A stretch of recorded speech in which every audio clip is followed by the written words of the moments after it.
sure there are plenty of passages in the Bible that we all turn to for kind of hope and encouragement and kind of soothing and peace. It's probably not this one. This is not an easy read. The language is really strong. It's not really very encouraging. And it's quite easy to think that this passage isn't for us, actually. It's one of the temptations you usually fall into when I first read it, to think to myself, well, I'm not rich, I'm not a millionaire, there are billionaires out there, this doesn't apply to me. And to pass the responsibility of this passage on to those wealthier than us. And before I even get into any points in what I've got from this, I'm going to tell you this passage is for you. Now, 2 reasons for that. One, and this is a statistic, I don't know who it's from, it's an unknown source. It was given to me in geography lessons back when I was in school, but it reads this. If you have food in your fridge, clothes on your back, a roof over your head, and a place to sleep, you are richer than 75% of the world. If you have money in the bank, your wallet, and some spare change, you're among the top 8% of the world's wealthy. Perspective is important, actually, for the majority of the world. The fact that we live in the UK, we have a home here, and you're on this Zoom call, the perspective is we are actually, compared to a lot of the world, quite wealthy. But I don't think this is just about rich and poor. I don't think this is just about the material. I think a lot of this passage is actually about heart. Because Job was a wealthy man, but he was an upright man and kind of found favor in God's sight. So I don't think the equation is as simple as rich, bad, poor, good. Not at all. If there's one message theme from this talk to come away with, it's simply this: that earthly wealth falls short of what God can provide for you. So let's get into it. The first point I have is this: money, earthly wealth fall short of God. Title point. And there's a couple of reasons why. So in verses 2 and 3, I'm just going to reread them quickly. It says this: your riches have rotted and your garments are moth-eaten. Your gold and silver have corroded, and their corrosion will be evidence against you and will eat your flesh like fire. Back in the time when this was written, the way what wealth looked like when it was symbolized is not the same as it is today. They didn't have sports cars or high-rise apartments or fancy brands. 3 common traits of a wealthy person would have been this. 1, grain. It's a bit of a weird one, but food. If you had grain, you had stuff to sell. People needed grain, supply and demand. And quite a lot of the parables and Old Testament stories talk about grain. And that is mentioned in this passage. We'll look at that in a minute. The second one, clothes. The poorest people back then only had the clothes that were on their back. If you had a change of clothes, you were doing quite well. If you had lots of fancy clothes, you were really wealthy. And the third one kind of goes as that saying, gold and silver. And this passage kind of tells us 3 things about these. 1, the rich is rotting. I think that's referring to the grain, to the food. They're talking about how you've stored them up. Obviously, if you stored them up, you haven't used them, you haven't sold them, they were no good. And now they've rotted and it's useless. And what was the point in doing that? It's a warning to the people who store up that which could be distributed and needs to be distributed in the world. It turns to rot. It's got no use anymore. The second one, clothes being moth-eaten. I mean, moth-eaten clothes don't look very fashionable, I don't think. I know ripped jeans are, but that's just weird. But moth-eaten clothes, you've bought these clothes, well, in this context, maybe to flaunt your wealth. I know there are passages in some of Paul's writings which speak against that. But they're moth-eaten. That which you've designed to show off now just looks hideous. And the third point, and kind of the main point, and I think this symbolizes pretty much all of creation, is the gold and the silver corroding. Now, many of us will know, pure gold and pure silver doesn't rust. That's partly why it's so valuable. That's why it's always had value. In this passage, it's talking about how it's corroded. And it's quite symbolic in the sense of everything in this world one day is going to decay, even your own bodies. To stick your kind of life on these things, to go after these things, to build your life around them, is a ticking clock. There's an expiry date on your life and the things that you put in your life. Ultimately, they will all fall away before God. But a second point, and one that also we hear a lot but seem to forget just as much, is that a lot of these things don't even satisfy us anyway. There's a great passage in Ecclesiastes 5 verse 10 which says, "He who loves money will not be satisfied with money, nor he who loves wealth with his income. This is also vanity." I mean, how often have you heard the story of rich and miserable? how often have you heard of people who spend their whole life chasing after something, and then they get it and they realize they're still empty? These things quite often, these earthly things that we can often pursue, don't satisfy us in our own lives, let alone the fact that they're going to fade anyway. Yet we still often look to money and material wealth. So often the temptation is always there.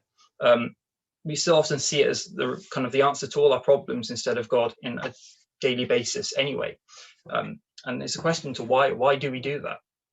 It's a question that it feels like a bit of a stupid question sometimes, but how often do I catch myself thinking, oh, if only I was that wealthy, then all the things bothering me in my life would go, when actually it will fall short one way or another. The second point is that I don't actually think money is the problem. Money is money. I mean, it was silver coins back then, it's paper and digital transfers now. The problem is sin, it's greed. The love of money is a big issue. Money in itself can be a huge blessing. In verses 3 and 4, it talks about how you've laid up your treasure in the last days, and behold, the wages of the laborers, which you have held back by fraud, are crying out against you. That passage really aches my heart, because the solution is there. I mean, if these wealthy people paid the people who are working for them, the workers would get their fair wage. The wealthy people would have the work that they did for them. Surely that's a win-win. But there is something about money and wealth that makes us desire what we don't have and makes us very possessive of it when we have it. This is a huge issue. This is why it's such a dangerous temptation. If you're desiring after wealth with all your heart and fixating on it, you can't do that and desire God in the same position. Saying when you have it, we become incredibly defensive of it. Either way, it still manages to stay in our main focus. We fight to achieve it, and then we fight to defend it. And it just falls apart at the end of the day. And I can give some example with my own story with this. I mean, firstly, for me, when I came back from being away for a year, I didn't have a great deal of money. Now, I've grown up in a fairly well-off family, so I've never been poor. But in terms of my sort of personal amount of money that I've had, I remember once, looking at my bank account, and it was less than £10. I couldn't really do much with it. And I remember how I treated that money then compared to now. I mean, back then, obviously I was more careful in terms of spending, but I was not holding on to it so tightly. In fact, I was probably more generous than I've ever been in my entire life. I spent most of that money traveling so I can volunteer and helping out in churches. Not that's a great example. The point of that is I didn't hold on to it tightly, that it was there to give and to use for others. Jump into the future, 3 or so years. I've got a part-time job in between that. COVID happens, furlough happens. I'm getting paid, but I'm not spending much because I'm living at home and I'm not even allowed to leave the home. And I end up in a position where I've had more personally in my life than I've ever had before. Now, does my generosity increase with what I have now? No. In fact, I find myself so often holding on to it more tightly. In the sense, I'm less generous despite the fact I have more theoretically to give and practically to give. I think it's a common lie about wealth that abundance naturally brings generosity. And it's a really big myth. And the question that I've been asked before, and I asked to you guys, is the one you've probably heard before as well. If you became a millionaire tonight, would you be more generous tomorrow? A lot of us like to think, yes, of course you would. I'd give money, put the kids or grandkids through college, and give to this charity and that charity, and help fund this project and that project. But so often, when people do get into those positions where they have a lot more than they have, they can find themselves holding on to it ever tightly. Actually, the determination to get more is a real thing. It's easy to think now sometimes that it'd be easy to be more generous when we have more, but I think a lot of the evidence of the world, something else has to change. That I don't think abundance of wealth naturally produces generosity. I think naturally the temptation is to sometimes do the opposite. I often think of the woman who gives her one coin compared to the religious leaders who are giving out of their plenty, and how Jesus singles her out for being generous and singles out her heart for how she gives. This is all about the heart. I don't think this is about practicalities as such. This is a warning to people who have obviously acquired wealth and are misusing it or using it poorly. The temptation is for everyone, and one that can be a little closer to home than we like to think. And the third point, and the final point, and a bit of encouragement, is that God will make all of this right. He'll make all things new one day. Greed and corruption and the imbalance in terms of how wealth is distributed in this world, the consequences of it are horrendous. We don't really need to think far in terms of finding an example for that. Every time you see things like Children in Need, or there's any charity that's doing a video asking for aid, the consequences of greed are evident. So much of it is our fault as humans, in the sense that we are not providing where we can. We are not using what God has given us on this planet. There is enough to go around. And the injustices have been caused, and the call for justice will be answered. In verse 4, it talks about how the cries of the harvesters have reached the ears of the Lord of hosts. And I often like to think of the story of the Rich Man and Lazarus. I think that's a brilliant example, a story of two people, but it's a symbol for what is going to happen on a large scale, and how this poor man Lazarus would sit outside the house begging for scraps, and the rich man wouldn't oblige to it, despite the fact it would have cost him nothing. Both of them die, and that is significant. That is why everything on this earth is eventually going to fade. Lazarus ascends to heaven. The rich man ends up in hell. And his description is similar to the beginning of this passage, the weeping and the howling. There is justice. God will not relent forever when it comes to the injustice that our greed and corruption has caused on this planet. And that's just the simple three things I've got mainly from this passage. It's a warning to the wealthy of that time, and it's a warning to us, because the temptation for acquiring earthly things is strong. It's one of the strongest ones. The temptation and the desire to be rich is huge, and the consequences of it when misused, which they often are devastating. So the 3 points, simply reading: do not seek after wealth as your main goal, because it falls way short of the glory of God. Money is not sinful. That's us.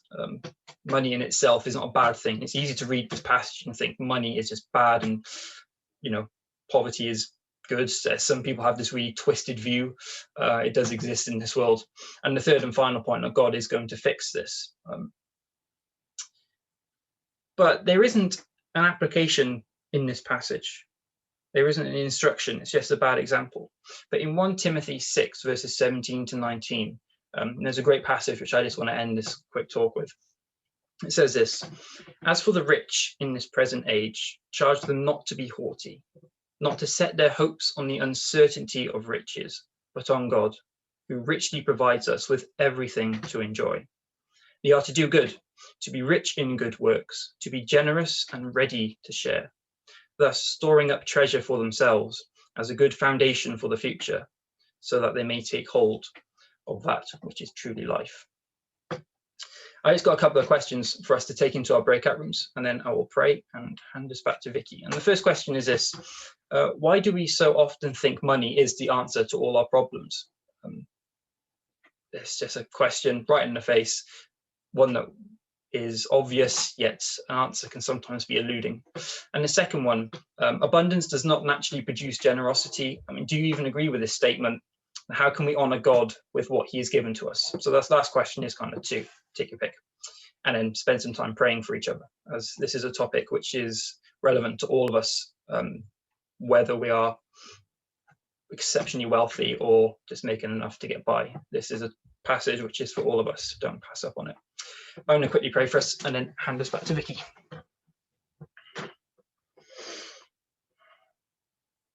Father God, thank you for this passage. It's not a comfortable read, but Father, thank you that your warnings are in the Bible for our good, for our protection. It's because you love us. Father, how awful it would be if we lived unaware of this. Father, I just pray as we take this into discussions now, that you'll make this passage personal, that you make these points personal. Help us to evaluate how we live, and how we can use what we have for your glory, whether it be little or much. Lord, give us the right heart, because that's what's important, and that is what will steer us away from this trap, which is many so often fall into. Amen. Amen.